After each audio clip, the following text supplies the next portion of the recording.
une vidéo de test de ce Rotel RA1572. Je vais vous montrer son numéro de série, que voici. Actuellement raccordé à 3 types de sources, 2 générateurs, l'un sur phono, l'autre sur CD, un lecteur Blu-ray qui me diffuse des signaux de test numériques que j'ai mis sur l'entrée optique 1, et 2 enceintes Klipsch RF7 raccordées sur les borniers HP. J'ai également préparé un petit smartphone Samsung. J'ai établi l'appairage tout à l'heure. Ce smartphone va me permettre de contrôler le fonctionnement du Bluetooth, bien entendu. Donc je vous montre tout d'abord que cet appareil se remet en service tout à fait normalement.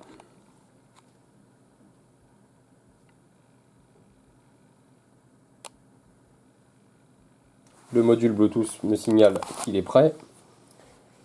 Donc je vais aller simplement dans le menu de mon smartphone pour réactiver la connexion, puisque c'est un ancien Android et malheureusement dès qu'on éteint l'ampli on perd la connectivité.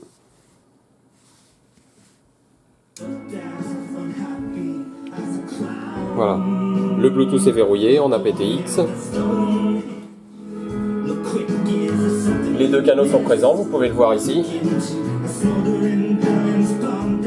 Bon, je suis en train de contrôler les courants de repos sur les 2 sorties. Donc j'arrête cette vidéo. Je vais maintenant basculer sur l'entrée CD. Là j'ai du 1000 Hz qui est parfaitement amplifié, parfaitement contrôlable grâce au volume. Je bascule maintenant sur phono. Le préampli phono fonctionne très très bien. Voici le signal. Lui aussi bien sûr parfaitement contrôlable grâce au volume. Donc tous les menus sont fonctionnels. Ici j'agis sur la balance, vous pouvez le voir là à l'oscilloscope. Je remonte en position centrale, je bascule à droite maintenant, je reviens vers la position centrale. Le dimer de l'afficheur, le dimer des LED, etc., etc. Donc ce que je vais faire, c'est que je vais remettre en mode 2 USB. La version logicielle est la dernière disponible. Je vais maintenant aller faire un reset usine. Donc l'appareil devrait redémarrer tout seul.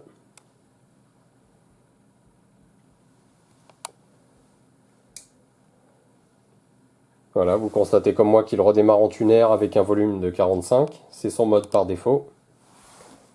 Je resélectionne CD. J'ai mon 1000 Hz sur l'entrée CD. Mon 440 Hz sur l'entrée phono. Et sur l'entrée optique 1, j'ai le signal injecté en fibre optique.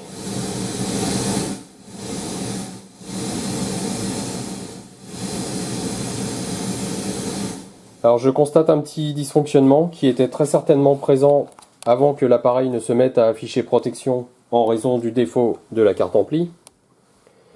C'est qu'il y a un défaut de gestion des boutons ici speaker A et B. Comme vous pouvez le constater, j'ai beau appuyer sur A et sur B, on n'a aucune interaction et aucun pilotage des relais de sortie. Donc malheureusement je ne vais pas pouvoir corriger ce défaut. C'est lié apparemment à un défaut du microcontrôleur que vous voyez ici, qui est sur la carte digitale et qui ne fait pas du tout partie du défaut établi pour le mode protection dû à la carte ampli. Donc cet appareil va être restitué parfaitement fonctionnel, à l'exception de cette commande speaker A et B. Donc voilà, je poursuis mes réglages, mes essais, et j'établis mon dossier de sortie pour cette RA1572.